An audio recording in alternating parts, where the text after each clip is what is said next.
Hello everyone, this is the Duke, and I got some matches for you today. Now, okay, so a little bit of backstory. Last night, we were playing 4v4. And 4v4s are, in my opinion, among the worst matches on the planet. Simply just because, like, there's always somebody that's like, huh, we got 3 Zergs on our team, we should all 6-pool. Douches.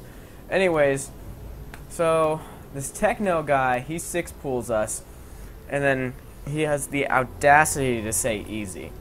You know, like, easy? What a douche. So, BM proceeds to happen on both sides, from me too. And if any of you guys know me, I never BM. I don't BM, because I don't believe in that. But man, that guy just drove me over the edge, so it just got like super bad, and I was just decided, you know what? Let's troll this bitch. Sorry, it's like early and I'm still mad about it. Anyway, so we start trolling, and then long story short, CakesaucE, the best player on our team, decides to play TechNo, the best player on their team. And so yeah, that was like the thing, just to see, you know, because he was talking all kinds of smack about how he's like really good or whatever, but CakesaucE is better than him. Or, well, we didn't know. They were evenly matched. They're both Diamond League. So let's get to the game. Spawning in the bottom left is the Red Terran. We have CakesaucE. Spawning in the bottom top right as the yellow Protoss, we have TechNo. So basically, this show match is about pride. It's proving that this guy isn't as cool as he thinks he is, and that CakesaucE is actually better than him.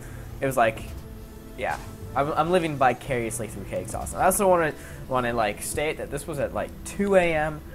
and I was tired and pissed off. So I don't know. Yeah. This whole match is ridiculous. Anyways, this is going to be a best of 3, and this is the first game. So we see that TechNo is doing a fairly standard opening. He's got Nexus, then Assimilator, or a Gateway, Assimilator, and then Cybernex Core. CakesaucE is actually, let's see, so far he's only just got his 1 Rax. He's got his Orbital, so fairly standard Terran timings. Now he's dropping his 2nd Rax, and look at this. This is brilliant. He's dropped a Reactor. Now, when you see a Reactor as the first add-on for a Rax, that means and then the next building is not a factory, it's in fact another Rax. This is a very dangerous and new timing. It's basically a 2 Rax Reactor tech lap push. And we'll talk about it a little bit more as it develops. So, yeah. Anyways, CakesaucE tried to scout TechNo, but TechNo with some pretty good Zealot micro manages to keep CakesaucE out. Again, nothing too crazy from TechNo here. He's just playing fairly standard as a Protoss. Now, he does have this probe down here, so he could drop a proxy pylon and do a warp in. I think that's his intention, at least.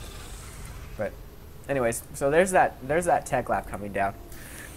And from here, you just basically just produce all kinds of Marines, like what CakesaucE is about to do.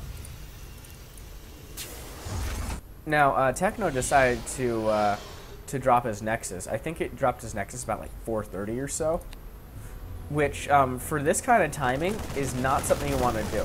Now, he is denied scouting information. Like, the most he's gonna, like, he does know that there's a 2nd Rax coming up. He doesn't know about this timing though, and to be honest, it's hard to know how to deal with this timing, or even that it's coming, because it's a relatively newer timing. Well, I might be wrong about that. It might not be new. It might just be that I've seen it a lot more lately. Now, what's important in this timing is that you push out super early. CakesaucE is pushing out the 5.5 minute mark. And the first upgrade you actually get is concussive shells. Just so you can have some quick tech, because concussive shells against Protoss can be devastating early game. Especially because these Zealots won't have charge. And, excuse me guys, it's like 9 a.m. And these Stalkers won't have blink, so they're not going to be able to get away from the concussive shells. And then from there, you can get whatever upgrade pleases you next. You can go Tech, or you can go Stim. I mean, you can go Combat Shield. And CakesaucE decided to go Combat Shield. So CakesaucE sees that this Nexus is here, and at this point in the game, he has nothing to defend this. He's having to chrono his gateways to get another warp-in out, but he's not going to be able to defend against this. He has 3 gateways now, but he is in danger of losing this Nexus. So, and the other thing is you set your rallies, and you just keep kiting units and abusing whatever whatever decisions they made. Now, he's not going to be able to stop this push simply because he only has one sentry, and that sentry just used up its force field. These zealots are tanking. The zealots are managing to take out the marauders, which are actually the important unit here. However, there's still a lot of marines. There are more marines than these stalkers can deal with. And now that the sentry's down, this is looking really bad. So CakesaucE is choosing to micro down the Nexus, and he is able to take the Nexus, which is a huge defeat for him right now. He could not afford to lose that Nexus this early in the game. So interesting to note, CakesaucE decided to expand behind this, so he will be taking a lead, especially after that extremely effective push. So CakesaucE decided to retreat for the time being. Probably a really good idea, just to get ready for any possible aggression that might come up next. Then after you do your 2 racks push, if your opponent manages to survive, which it's not designed to be an all-in, but it is, the timing of it is so good that you actually can kill your opponent. If TechNo wasn't chronoing his gateways, or he had built even less gateways and decided to go maybe like 2-gate robo instead of 3-gate robo, then it's very possible that push could have killed him and annihilated him. But regardless, he's still in this. He dropped his Nexus again, and he's got his units out in the front. He does have a couple more sentries this time to be prepared for it. So CakesaucE is getting ready to take his natural here. He did drop a bunker, and he is still producing units, so he's going to be ready for any possible aggression that we see. Now, an Immortal is on the way, which against this build is not supremely effective, simply because Marines, they do their full amount of damage against Immortals. And if you notice, this composition isn't entirely Marauder heavy. It's actually Marine heavy, which you know, when you stim forward, you're going to be able to easily snipe that Immortal.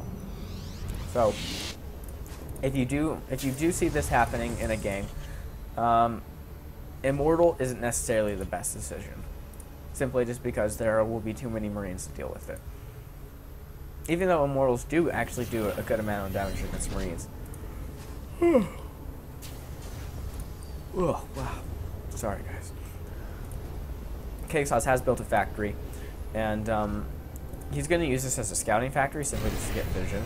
Which, you know, I'm not entirely sure. I've always wondered this. Maybe someone can answer in the comments why Terran players always like to use a factory as the scouting building, and why not a barracks? Because it's so much cheaper. I don't know. It's just strange to me, I suppose. Maybe there's like less use for a factory early game unless you're going a bio heavy build. So TechNo is going to be poking in here. He does see that there's a bunker, and CakesaucE has pulled some SCVs too, just to prepare for any aggression. Now CakesaucE does have stim. He has combat shield, and he has concussive shells. So he's in a really good position right now. This army is looking really scary.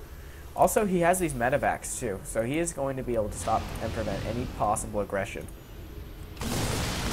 Now, one thing to note about this map is that you want to get rid of these destructibles in your Terran. Simply, unless you have tanks and like somebody's trying to go up the ramp, which CakesaucE is doing a tankless build. So for him, those rocks will actually be detrimental.